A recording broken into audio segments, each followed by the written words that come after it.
Hi everyone, this is Daniela Murray and this is my Module 5 initial post.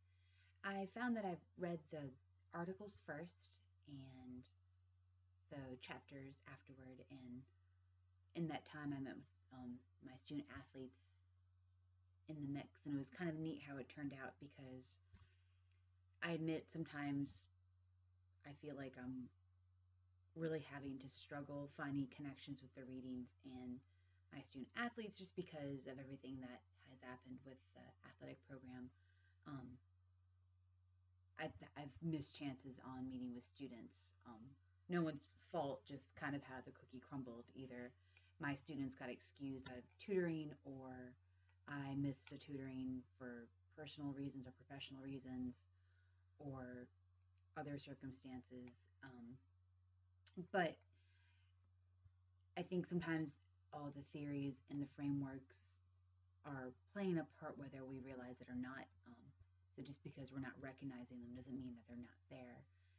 So I found this section very interesting and personal to me because of my beliefs and living in the South and being a white female working in a college or university setting.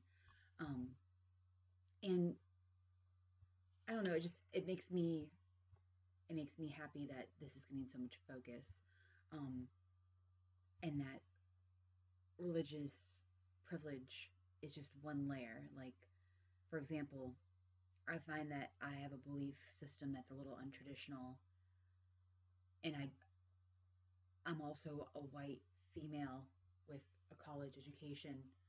So anytime that I get even remotely like, oh, I'm treated differently, I'm like, you're so silly.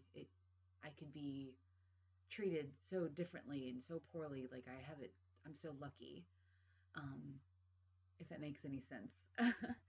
um, a couple of the frameworks and the creators of some of the frameworks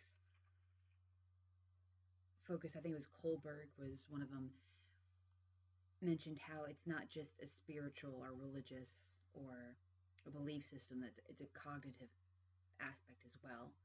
Um, and when those three definitions actually, beliefs, religious, religion, and spirituality, I think this is a lesson that we've talked about throughout this whole class and this program is just what do those things mean? Like, what are the definitions? And even in the chapters, these pretty useful, well used words are defined differently by different people. And when the conversations I have with the students through the student advising, or even at work, or even in the class, it always comes down to perspective and definition and putting ourselves in other person's shoes and seeing a theory, a lesson, a situation differently. And I think that was the best part of doing the student tutoring on Wednesdays. Like,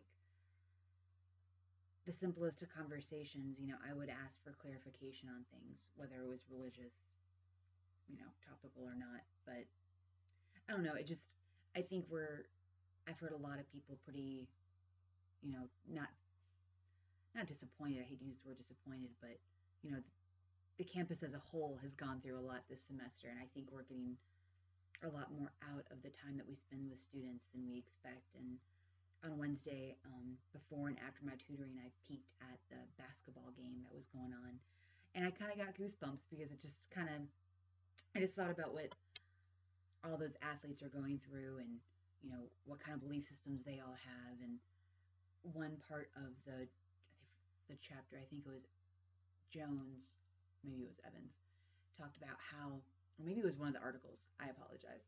It's lots of readings. I get them mixed up.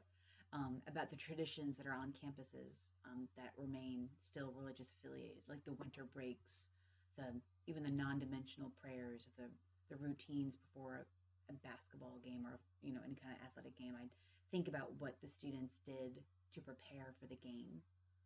Did they have prayer in the locker room? Did they each have like a moment of silence? Is it as prominent as I recall it to be?